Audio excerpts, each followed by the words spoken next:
নমস্কার বন্ধুরা, কেমন আছেন? আশা করি ভালো আছেন। আজ আমি করে দেখাবো কাতলা মাছের তেল ধনিয়া। মাছের তেল ধনিয়া করতে এখানে আমি নিয়ে নিয়েছি কাতলা মাছ। মাছগুলোকে ভালো করে ধুয়ে লবণ হলুদ আর একটু পাতিলেবুর রস মাখিয়ে রেখেছি।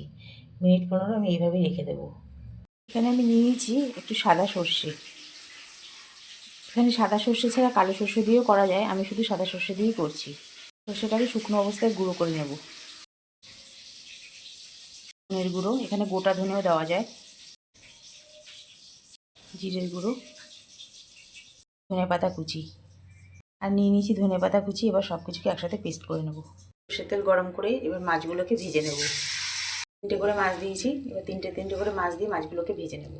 এবার দিয়ে দেবো তেলের মধ্যে আদা আর রসুনের পেস্ট, দিয়ে দিচ্ছি টমেটো কুচি।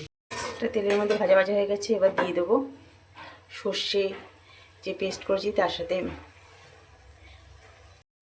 এটা হয়ে গেছে ভাজা ভাজা। এবার দিয়ে দেবো সর্ষে আর ধনিয়ার পেস্ট।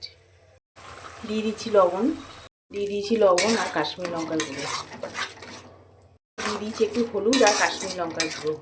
এবার সব মশলাকে একসাথে একটু কষিয়ে নেব। মশলাটা কষানো হয়ে গেছে। এবার দিয়ে দেবো গরম জল। এবার মাছগুলোকে দিয়ে দিয়েছি, এবার ফুটিয়ে নেব। এবার গ্যাস অফ করে দেবো। কিন্তু একটু সামান্য মিষ্টি আর একটু নামানোর আগে কাঁচা তেল দিয়ে দিয়েছি। তেল ধনিয়া কাতলা আমার রেডি। আর আমার এই রেসিপিটি যদি ভালো লেগে থাকে তাহলে একটি লাইক, কমেন্ট, শেয়ার এবং আমার চ্যানেলে মনের ইচ্ছেকে সাবস্ক্রাইব করার অনুরোধ রইল।